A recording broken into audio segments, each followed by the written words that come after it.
Howdy everybody, this is Danny. Yeah, I'm in the San Luis Valley. You can see the San Juans here, which isn't traditional. Most people go up the east side, from the wet valley on the east side, but I'm coming up I think it's the Cottonwood Creek trail. It's the less popular approach. Here we've made it to the Trailhead. So that's kind of the direction, I think. Yeah, that's the basin we're gonna be headed up. So just some notes about this trailhead. I think it might be this guy's or HOA private property, and they're allowing the public access here. So when you're parked here, we're all parked on private property. So if you're getting an early start, be courteous of that, be quiet. Don't be slamming your car door, don't be yelling or anything. Stuff like that. Park your car well, keep it clean, so that way the landowners don't close it down to the public one day. So check before you come to make sure that it's not closed and that everything is open and there's no fees or anything, because that could happen in the future. Because again, it's private property and they can do whatever they want. Let's get rolling, baby. Let's go. Been hiking for, let me see. Yeah, about 50 minutes. I've come about 1.82 miles, somewhere in there. About 1,500 feet of elevation gain. I mean, the whole time, the trail has been like this. Super, super, super easy to follow. Like, pretty much as good as any other trail you'll find out there. The reason I kind of came this way was to figure out, why is this way so much less popular? I was reading a lot of forums where people advised against coming this way.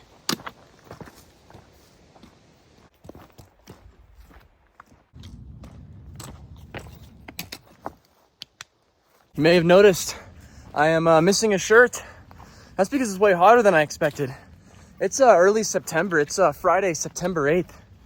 2023. I realized I forgot to say the date, so there you go. I mean, the temps tonight are still gonna dip pretty low. That's why my shirt's off, because I'm prepped for cold. So should be all good. It's the first little campsite I've seen. So if you've got a small tent, I mean, looks like someone hasn't been here for a while, this would be a great spot to set up. I don't know, that fire ring's in an okay location. If you're getting here late, this is always a good flat ground spot you can camp. Keep that in mind. 2.2 miles in.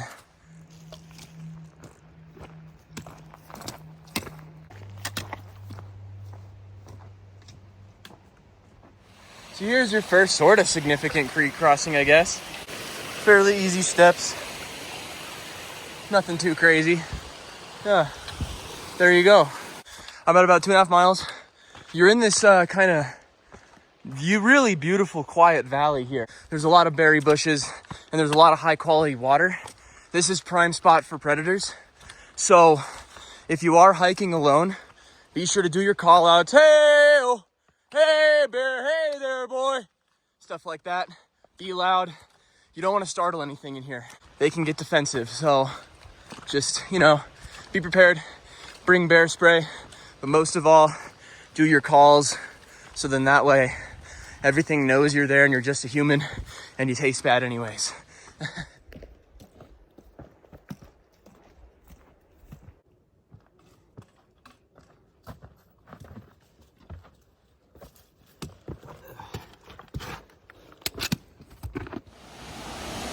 Whoa, this is beautiful.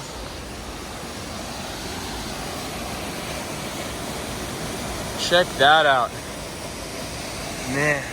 All right, we're about 3 miles in, and the trail starts to get pretty interesting here. We got a little scramble. Top of the little scrambly bit. Not too difficult at all. Check out that waterfall here. All just in this little stream. We continue on. All right, we're at about 10,700 feet. And as you can see, the trail has diminished from pretty easy to follow to, in some spots, pretty non-existent. It's starting to fade away now. So I can imagine here's where some of those navigation difficulties start to pick up.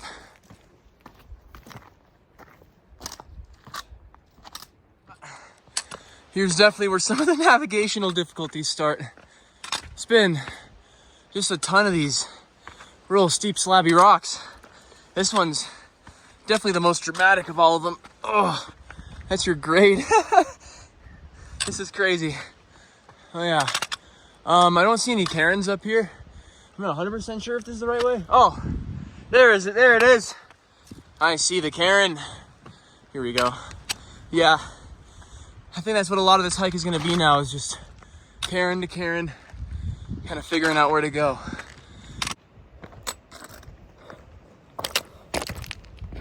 Just stopped for like a 5 or 10 minute break, but geez, it's so beautiful around here. Got the San Luis Valley and the San Juans right across. We started basically all the way down there. It's a good visual for how far we've come. For basically past quarter mile or so has just been from hopping from cairn to cairn, going from one to one, because I mean, it's just been all slabby rock or just no trail at all. So, I mean, it's been pretty fun. Now's when things get adventurous. So after that break, I'm ready. Let's do it. I think I'm a little off route, but boy, am I not mad about it. I think I'm gonna collect some of this water. It looks absolutely gorgeous.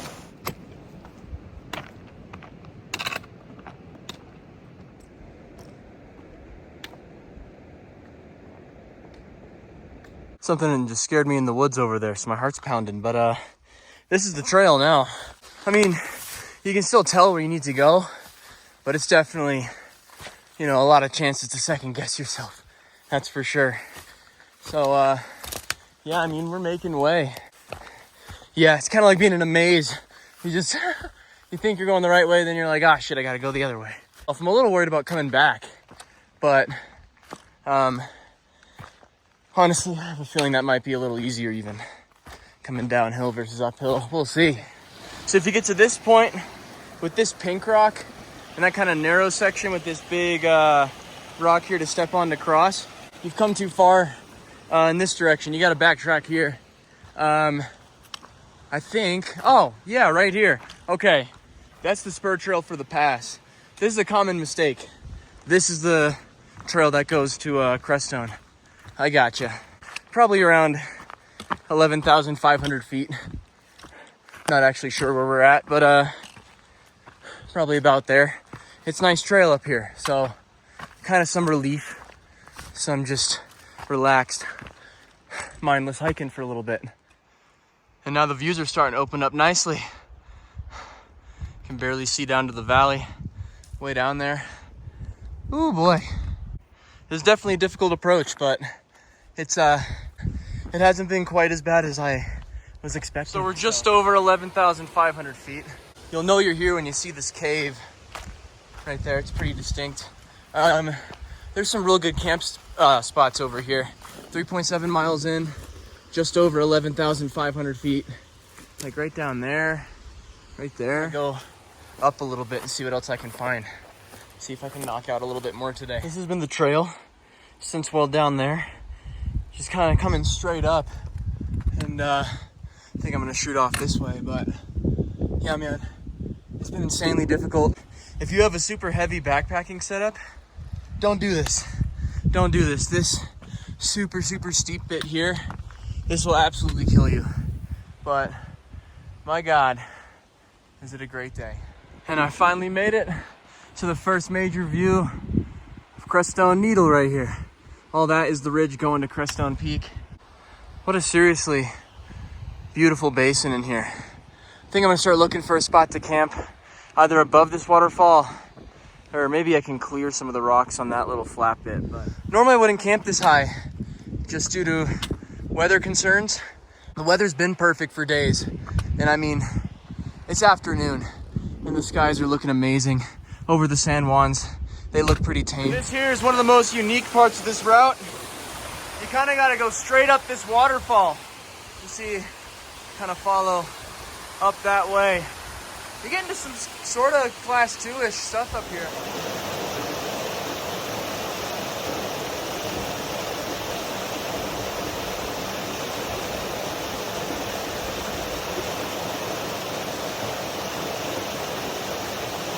Just on top of this ledge here. And the way I'm gonna go here is up the waterfall, up this kind of crack. These are all good holds, so yeah, I don't know if this is a standard route, but it's a route. It's getting me there. And it's fun. This is all like class 3 climbing right here. All right, at the top of the waterfall here. Crestone Needle, and there's the big goal for tomorrow, baby, Crestone Peak. You can actually see the red goalie right here, and that's the summit right there. Oh, okay, so here's Karen's.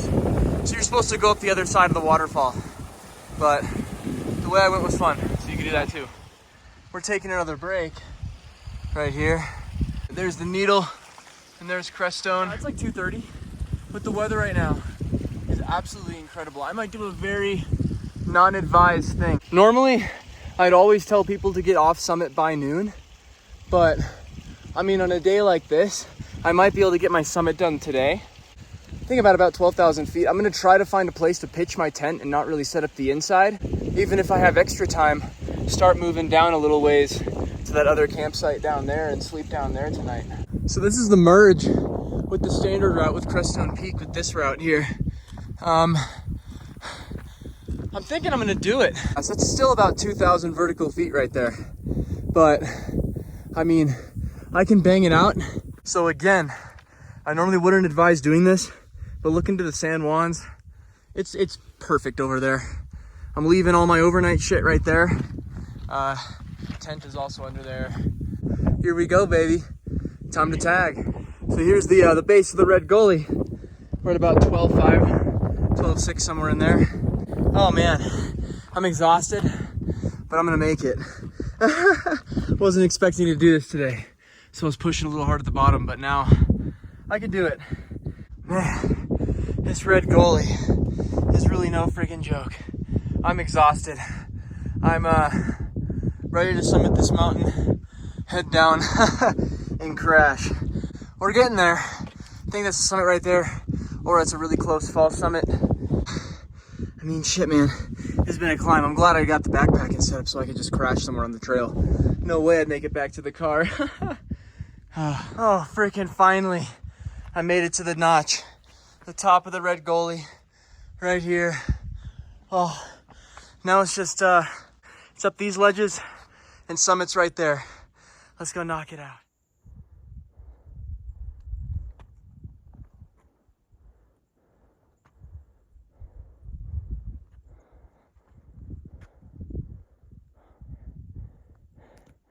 So we did it from all the way down there this morning, where that neighborhood is, all the way up here, 6,400 feet of elevation gain. And here I am, the top of Crestone Peak, the 10th hardest standard route in the state of Colorado. I mean, you got a beautiful look at the collegiate peaks down there. You can see Princeton, you see Shavano, Tabernash. That's Kit Carson. That's Challenger right there. That's the Crestone Needle. That's also Crestone Peak. Also Crestone Peak. And that's Humboldt, another 14er. Down to the south, you can see the whole Blanca Massif right there. You got Little Bear Peak and Blanca and Ellingwood kind of sticking up in the middle between the two. Lindsay right back there. And the San Juans across the valley, hidden by some smoke. Super exposed up here, but oh man, what a great day. Oh, can't forget the sand dunes down there too. Super proud of this. This was a huge climb. I made it. Next up is that freaking thing next season, the Needle. I got what I need up here, and I think it's time to head down and maybe try to find a camp spot or head back to the car. I don't know. It kind of depends on how I feel. Alrighty, so I've made it back to the well-defined, easy trail, and boy, oh boy, is this a relief. Oh, it's nice not to feel all lost anymore. Oh man, I decided to turn this into a day hike.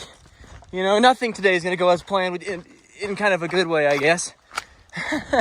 Climbed Crestone today instead of tomorrow, and I have just enough time, ideally, to get back to the car before sundown. Sunset is in like an hour and a half. And I think I got like 2.5 miles left. So some final notes on this hike. Number one, this is a very secluded hike. I've only seen 3 groups now, only one of which was going to Crestone. Just passed my 3rd group and they were going hunting. And so probably even during the regular hiking season, you might see less people here. So if you're going all the way to the top here, there's a good chance you might not see anybody, especially on a weekday. Another thing is this trail starts off for the first 3 miles extremely mellow. Don't let that throw you off. I kind of let it throw me off today until I got to about 4.5 miles, and it's just a slog all the way up to 14,000 on top of Crestone. This trail can be really deceptive. Another note before I forget, this trail originally was just a bushwhack route with really no real trail maintenance going on. Essentially what that means is that as the years go on, as Colorado gets more and more busy and hiking becomes a more and more common hobby, as more people use this trail, the good part of the trail is going to extend up, and there'll probably be more cairns built. People will just move things around. People will come up here with axes and stuff and take away some of the down trees. Maintenance will happen. This trail might become much easier as time goes by. We're successfully back at the car. We made it. About time. I'm shot. That was a crazy day hike. I originally was planning to backpack it, but the weather was so good. I summited today, and then I was like, shoot, I could just head all the way back to the car before sundown, so I did. The hike took me just under 9 hours, with 11 miles with me getting lost. So that counts me getting lost. If you're gonna do this trail, count on it doing extra mileage. You're gonna get lost. It's a hard one to follow. Even with all the cairns, there's cairns in wrong places. It's honestly kind of a mess, but it's a fun time. It's adventurous. Just be prepared for that. So apologize for the not much footage on Crestone. I was just exhausted. I just wanted to focus on the climb and get up there and get back down safely. But yes, this was Danny D. If you want to see more videos like these, maybe you could subscribe and show me you want them. I don't know. Maybe I'll make more of these. I think I will. This was kind of fun. So yeah, I hope you enjoyed watching. If you made it this far, kudos to you. Thanks for listening to me. And yeah, I'll see you again, probably. Nice.